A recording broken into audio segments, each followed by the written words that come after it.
ఇక ఏకంగా Hormuz straight నుంచి ఒక్క ఆయిల్ ట్యాంకర్ కూడా వస్తలేదు. 38 ఆయిల్ ట్యాంకర్లు ఇండియావి చిక్కుబడిపోయి ఎవడొచ్చినా పేల్చేస్తారు. ఇప్పుడు దాకా యుద్ధం ఆగే ప్రసక్తే లేదు. కొన్ని నెలల పాటు యుద్ధం జరగబోతుంది.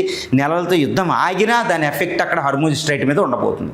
అంటే ఇండియాకి 20%, 50% నుంచి 60% పెట్రోల్ అక్కడ ఆగిపోతుంది.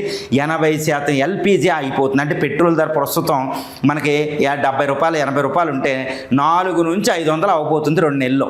ఎందుకంటే కాస్ట్లీ ఆయిల్ తేవాలి. రష్యా కూడా ఇవ్వదు. రష్యా కోసం ఏదో కొంచెం తగ్గించిస్తే అమెరికా అయితే అదే రేటుకి అమ్మిద్ది. నాటో దేశాలకే అమ్మలేదు రష్యా ఇబ్బందుల్లో ఉన్నప్పుడు. రష్యా నుంచి ఆయిల్ మానేమంది కానీ అమెరికా ఎక్కువ రేటుకి అమ్మింది యూరోపియన్కి. అదే ప్రాబ్లం వాళ్ళకి. వెనిజులా నుంచి ఏదో కొన్ని రోజులు అవుతాయి, తర్వాత ఆయిల్ పెంచి అమ్ముతారు వాళ్ళు. కాబట్టి మనం ఎక్కడ నుంచి తెచ్చుకోలేం. ఇంటర్నేషనల్ ఎక్కువ ఉంది కాబట్టి అదే రేటుకి ఇక్కడ తెస్తే 400, 500 అవుద్ది పెట్రోలు. డీజిల్ కూడా రేటు పెరిగిద్ది. ఎల్పిజి అయితే దొరికే ప్రసక్తే లేదు. ఎందుకంటే 85% ఇప్పుడు అక్కడ నుంచి వస్తుంది.